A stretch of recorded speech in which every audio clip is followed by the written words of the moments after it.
Hello, my name is Kate, and today I want to share with you my 7 favorite exercises for learning the tarot card meanings. So with 78 cards in total in a tarot deck, it can be kind of a big task to learn all the different meanings. And you don't really want to be, trying to just memorize the meanings. You want the meanings to have a certain kind of personal kind of depth for you. So you want to go beyond just pure memorization. So my first tip is to go through your deck of cards and spend time with each card and actually really look at the card and ask yourself what is going on in this card. So if you're using a Rider-Waite deck or some kind of version of the Rider-Waite deck, pretty much every card has some kind of scene depicted on the card. So something's happening, some kind of scene is unfolding on the card. And just really pay attention to the imagery and just ask yourself what's going on here. What story is being told in this card? And there really is no wrong answer. And if you have a tarot journal, you can just kind of jot down your first impressions of the card and then, look up the meaning in your tarot card book and see how close you were. Okay, so my second exercise is to pay attention to the symbols in your tarot cards. So once again, you'll go through your deck of tarot cards and choose one symbol in each card that for you represents some aspect of this card's meaning. And so for an example, with the death card, choosing one symbol, I would focus on the rising sun in the background. And to me, that means that even though there's kind of death and destruction and illness here, the sun is rising in the background. So it's kind of the dawn of a new day, which to me represents kind of the cycles of life. So you'd go through the deck and you'd choose kind of one symbol in each card that for you kind of sums up the meaning of that card.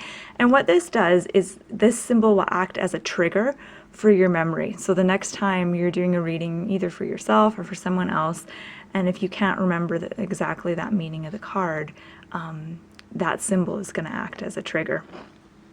Okay, so my third favorite exercise is really spend some time getting to know the different suit qualities. So you can go through your deck and take out all the major arcana cards and the court cards, and so you're just going to have the minor arcana cards numbered 1 through 10, and I want you to separate them into the 4 suits, so pentacles, wands, swords, and cups.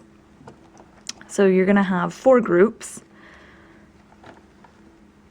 1 for each suit, and then I want you to lay them out numbered ace through 10.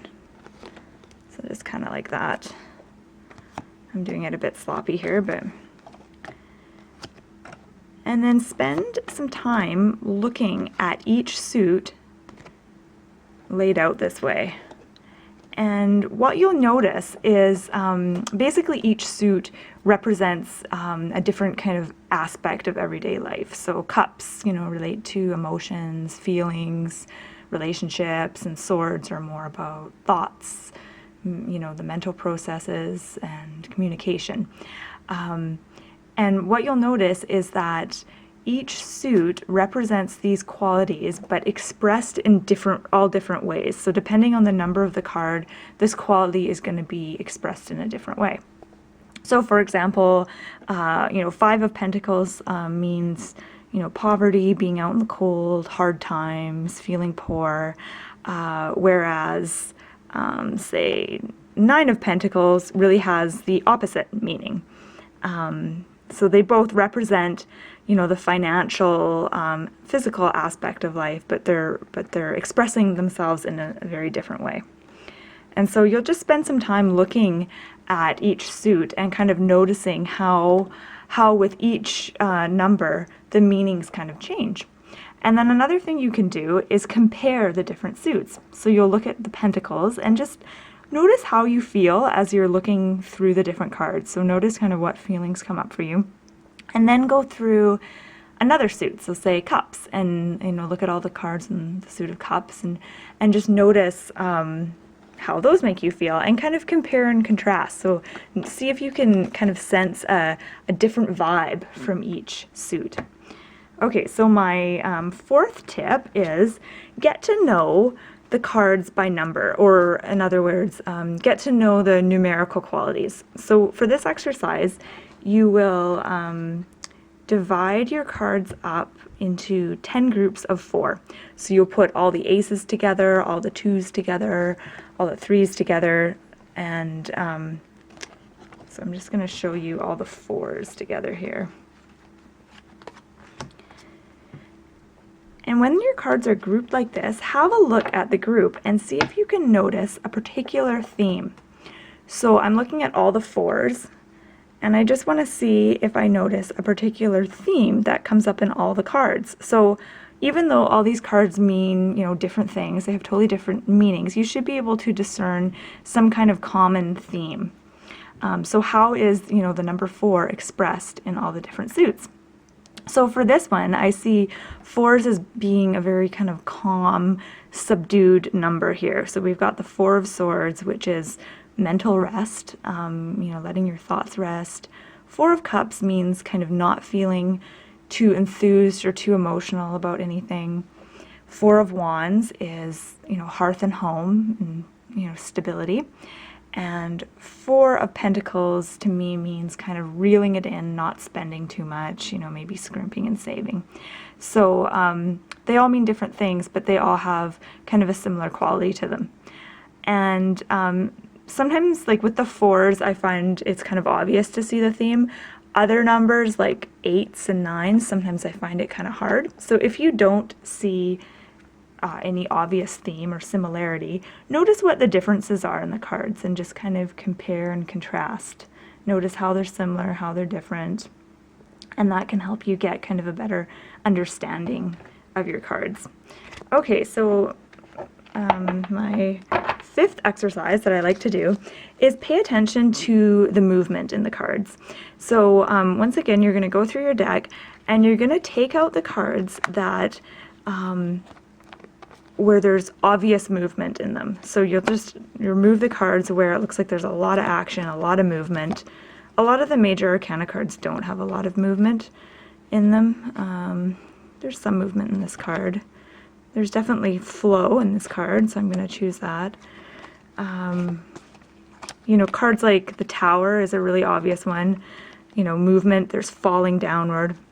So you're going to take out all the cards that have movement, and then you're going to look at these cards, and it helps to, if you don't know the card meaning off by heart, it helps to read about it in the book first, and then look at the card and see if you can correlate the movement in the card, the way the people are moving, with the card's meaning. So with the Tower, we have people falling down. There's violent movement here in the lightning. There's sudden, you know, flash, violent movement here. And that really does personify kind of the card's meaning, which is, you know, sudden change and, you know, falling down. And with the Ace of Cups, again, we have a flowing down, but it has a different kind of feel than the Tower. And there's definitely a sense of flow, and this card seems very happy. So again, the way the water is flowing definitely has to do with the meaning of the Ace of Cups, which is like an overflowing of good feelings and positive emotion. So you're just trying to correlate the nature of the movement in the card with the card's meaning. And you can do the same thing for lack of movement too. So you can go through the deck and pull out all the cards that where there is like no movement at all. Like to me, I think of Knight of Pentacles, the Hangman, and ask yourself, you know, how does lack of movement relate to this card's meaning? Okay, so number 6, my 6th tip for learning the tarot cards is to personalize the meanings. So once again, you're going to go through your deck, and this exercise actually takes quite a while. So you can, you know, break this one up. I wouldn't do this in one sitting. You can actually spread this one out over several weeks. And you want to look at each card and see if you can relate the meaning of this card to a situation in your life or in the life of someone that you know. But it's better if you do it for your life. So see if you can find See if you can find an instance in your life that would relate to this card. Or you can even think of someone that you know that this card reminds you of. So Queen of Pentacles might remind me of my mother. Six of Swords might remind me of that time that I decided to move away and I had my friends and family were supporting me and helping me.